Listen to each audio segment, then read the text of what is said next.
नमस्ते, मैं आमिना और आप देख रहे हैं आपकी खबर राजनीति। आज हम एक बहुत ही इंटरेस्टिंग और इम्पोर्टेंट पॉलिटिकल टॉपिक पर बात करने वाले हैं। सवाल सिंपल है, लेकिन जवाब उतना ही इम्पोर्टेंट। बीजेपी के राष्ट्रीय अध्यक्ष का चुनाव कौन करता है? और सबसे बड़ा सवाल, क्या इस पूरे प्रोसेस में इलेक्शन कमीशन ऑफ इंडिया का भी कोई रोल होता है या फिर नहीं? चलिए इस पूरे सिस्टम को आसान भाषा में समझने की कोशिश करते हैं। सबसे पहले ये समझना जरूरी है कि बीजेपी का राष्ट्रीय अध्यक्ष पार्टी का सिर्फ एक फेस नहीं होता, बल्कि पूरे ऑर्गेनाइजेशन का सबसे बड़ा पद होता है। पार्टी की स्ट्रैटेजी हो, इलेक्शन की प्लानिंग हो या फिर ऑर्गेनाइजेशन का एक्सपेंशन, सब कुछ काफी हद तक नेशनल प्रेसिडेंट के लीडरशिप में होता है। इसलिए ये जानना भी जरूरी हो जाता है कि इतने पावरफुल पोस्ट का चुनाव होता कैसे है। बीजेपी का organisational structure bottom to top होता है, मतलब पार्टी का सिस्टम बोथ लेवल से स्टार्ट होता है, फिर मंडल, डिस्ट्रिक्ट, स्टेट और उसके बाद नेशनल लेवल तक पहुंचता है। बीजेपी के कॉन्स्टिट्यूशन के अकॉर्डिंग राष्ट्रीय अध्यक्ष के चुनाव से पहले कम से कम 50% स्टेट में स्टेट प्रेसिडेंट का इलेक्शन कंप्लीट होना जरूरी होता है। जब ये प्रोसेस पूरी हो जाती है तब नेशनल प्रेसिडेंट के चुनाव का रास्ता क्लियर होता है।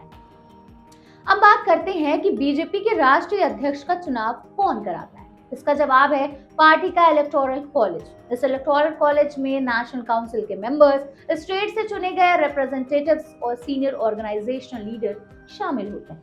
यही लोग वोटिंग के जरिए पार्टी के नेशनल प्रेसिडेंट को चूज करते हैं। जी हाँ, कई बार ऐसा भी होता है कि पार्टी के अंदर पहले ही कॉन्सेंसस बन जाता है, सिर्फ एक ही कैंडिडेट सामने आता है और उसे निर्विरोध या अनअपोज्ड राष्ट्रीय अध्यक्ष घोषित कर दिया जाता है।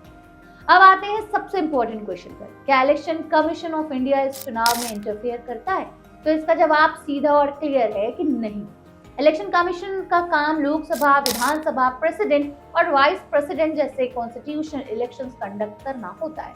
पॉलिटिकल पार्टीज के इंटरनल इलेक्शंस जैसे पार्टी प्रेसिडेंट या ऑर्गेनाइजेशनल पोस्ट का चुनाव इलेक्शन कमीशन के डायरेक्ट कंट्रोल में नहीं आते। हाँ, एक बात यहाँ समझना जरूरी है, इलेक्शन कमीशन ये जरूर इंश्योर करता है कि हर पॉलिटिकल पार्टी का अपने एक कॉन्स्टिट्यूशन हो जिसमें डेमोक्रेटिक प्रोसेस का मेंशन हो। इसी कॉन्स्टिट्यूशन के बेस पर किसी पार्टी को नेशनल या स्टेट पार्टी का स्टेटस मिलता है। इसलिए इलेक्शन कमीशन का रोल इनडायरेक्ट होता है, डायरेक्ट नहीं। ट्रांसपेरेंसी बनाए रखने के लिए बीजेपी सहित सभी रिकॉग्नाइज्ड पॉलिटिकल पार्टीज को अपना पार्टी कॉन्स्टिट्यूशन इलेक्शन कमीशन के पास सबमिट करना होता है। इसी कॉन्स्टिट्यूशन में लिखा होता है कि पार्टी अपने लीडर्स और पदाधिकारियों का चुनाव किस तरह से करेगी। अगर कोई पार्टी अपनी ही कॉन्स्टिट्यूशन के रूल फॉलो नहीं करती तो एक्सेप्शनल केसेस में इलेक्शन कमीशन उस पार्टी की रिकॉग्निशन पर सवाल उठा सकते हैं। तो फ्रेंड्स, कंक्लूजन बिल्कुल क्लियर है, बीजेपी के राष्ट्रीय अध्यक्ष का चुनाव पार्टी खुद अपनी इंटरनल डेमोक्रेटिक प्रोसेस के थ्रू कराती है और इलेक्शन कमीशन इसमें कोई डायरेक्ट रोल नहीं निभाता। अगर आपको ये वीडियो इन्फॉर्मेटिव लगी हो तो चैनल को जरूर लाइक करिएगा, सब्सक्राइब करिएगा और कमेंट में बताइएगा कि आप नेक्स्ट किस पॉलिटिकल टॉपिक पर वीडियो देखना चाहते हैं। मिलते हैं नेक्स्ट वीडियो में। धन्यवाद।